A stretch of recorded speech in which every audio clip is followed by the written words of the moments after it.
Welcome to the third lecture of the course. So far we are done with the probability and its definitions. Today we are going to study the terms related to the probability. The first theorem is total probability theorem. The statement of the theorem is the probability of an event defined on some sample space can be expressed in terms of conditional probabilities. So we say that if a sample space S is defined and some event A is defined on the same sample space, the probability of the event can be expressed in terms of conditional probabilities. And conditional probability, we know that these are the probabilities of occurrence or non-occurrence of an event which are dependent upon the events that have occurred or non-occurred earlier. So before we will start the total probability theorem, we need to understand a partition of a sample space. The partition of a sample space can be defined like this, that we have some collection of events defined as A1, A2, A3 up to AN, and this can be said to be a partition of a sample space S if the following three conditions are met. The first one is A1 union A2 union A3 up to union of AN is equal to the entire sample space S. The second condition is that the two events AI and AJ means that the events like A1, A2, A3 and so on do not have any of the intersection in between the two. And the last one suggests that there is no such event from any of the events like A1, A2, A3 which is basically a null set. So all the events from A1 to AN are having some elements and there is no such common element between the two events, and there is the third condition that no event is a null set. Now we say in essence a partition is a collection of non-empty, non-overlapping subsets of a sample space whose union is the sample space itself. The definition can be understood with the help of the following diagram. Here we see a number of events like A1, A2, A3, A4, A5, A6, and this can be seen as a nth event, or we can simply say A7, and we see that the summation of all these events from A1 to A7 constitutes the entire sample space S, which is defined here.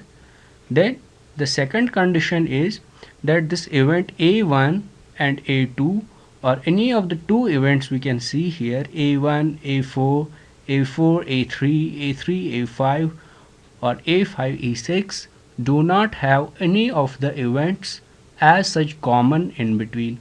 So the second condition is met here, and the last condition is that the event A1, A4, A3 or any of the events is having some particular portion of the sample space. That is, no such event is a phi set, or we can say the null set. So this can be seen as a partition of a sample space.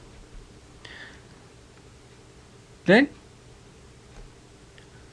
to define this total probability theorem, let us see here some event B.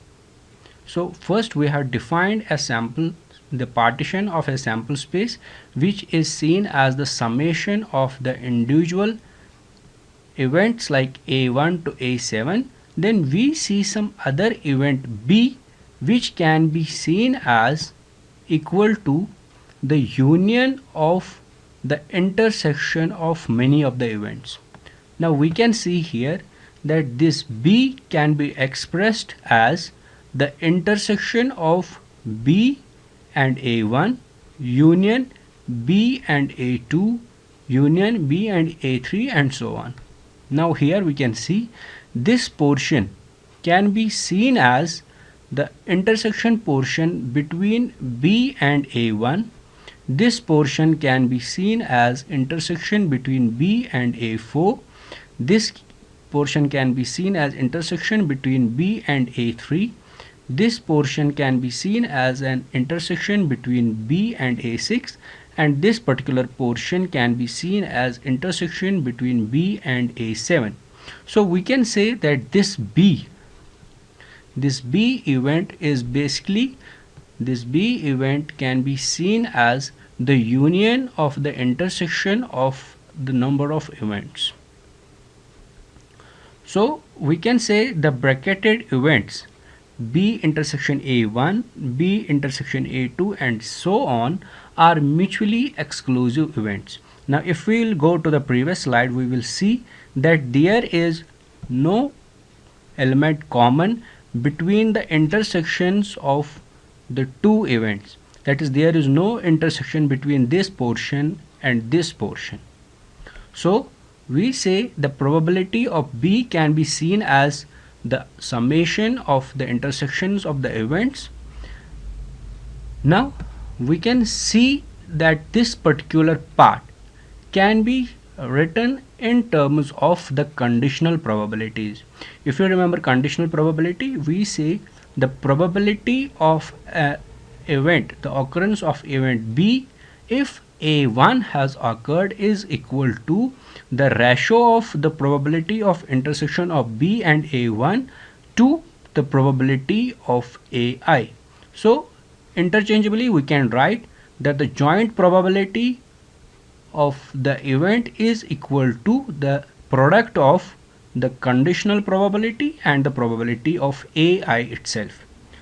So using this expression, this particular expression here, this particular expression in the overall equation here, we can write the probability of B in terms of the conditional probabilities. We can write it as probability of B if A1 has occurred multiplied by the probability of A1 plus probability of B if A2 has occurred multiplied by probability of A2 and so on. So this entire equation can be written as the summation of the probability of B if AI has occurred multiplied by the probability of AI. So this is the theorem of total probability, where we understand that any of the events in a sample space, if occurring, can be written as the summation of the conditional probabilities over some events that are already expressed for the same sample space, and those particular events are acting as a partition of the sample space. So related to this theorem of total probability, we can have another theorem which is called as the Bayes theorem. This Bayes theorem is basically the relationship between two conditional probabilities. Now we say, let's consider the conditional probability statement, which can be seen here, that this is the probability which is called as the conditional probability.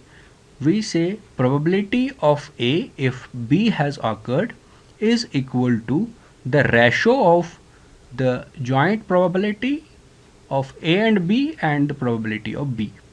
Now if we replace this probability of B using the total probability theorem, we can write this equation as probability of A intersection B divided by the summation of the conditional probabilities that we have deduced from the total probability theorem.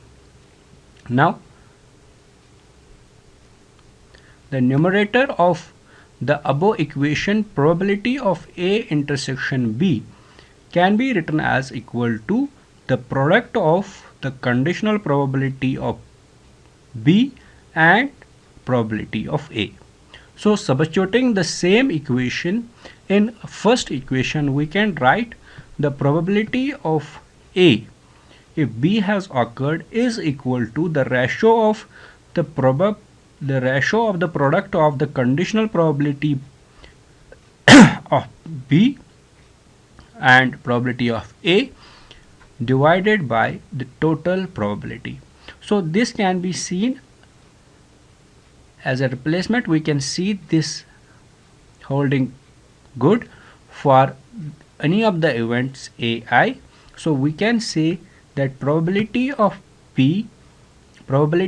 AI if B has occurred is equal to the product of the conditional probability of B and probability of A divided by the probability of B, which is given in terms of the total probability. So here we can see the relationship between two conditional probabilities, that is the probability of AI if B has occurred in terms of the probability of B if AI has occurred. Now we come to another thing which is called as the Bernoulli trials. So the assumptions of the Bernoulli trials, the three assumptions, each trial results in one of two possible outcomes denoted success or failure. So we can have a number of experiments where we can say that there are only two possible outcomes. Like if we are flipping a coin, we know the two possible outcomes are head and tail. If we are aiming at some target, so we can have only two possibilities if hitting a target. Either we can hit it or we will miss it. Or if we are writing an exam, we are having again two possibilities, either passing the exam or failing the exam. So we can have these Bernoulli trials are applicable for all those experiments where we are having two possible outcomes which can be denoted as S and F.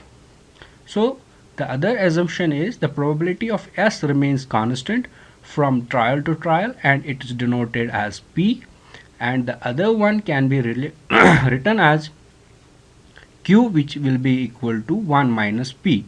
The trials are independent. That is the third assumption, that there is no dependence of the occurrence of any of the two events on the other. So suppose we plan to perform the Bernoulli trials, then X denote the total number of success in the N trials. The probability distribution of X is given by the following equation. So if we are having an experiment which is being performed as N times, then we want to find out that what is the probability of occurrence of some particular event K times, or we can say X times. So we will write the equation as probability of X is equal to X. So we say that if the total number of successes is given as X is equal to X, that we have the value of the successes is equal to X will be given as N factorial divided by X factorial multiplied by N minus X factorial, P raised power X and Q raised power N minus X. So P raised power X means the probability of success raised power by X, and Q raised power N minus X means the probability of failure raised power N minus X.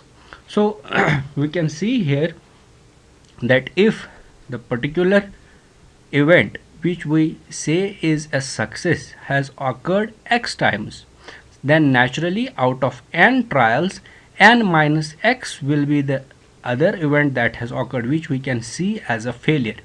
So this particular event has occurred x times, and this particular event has occurred as n minus x.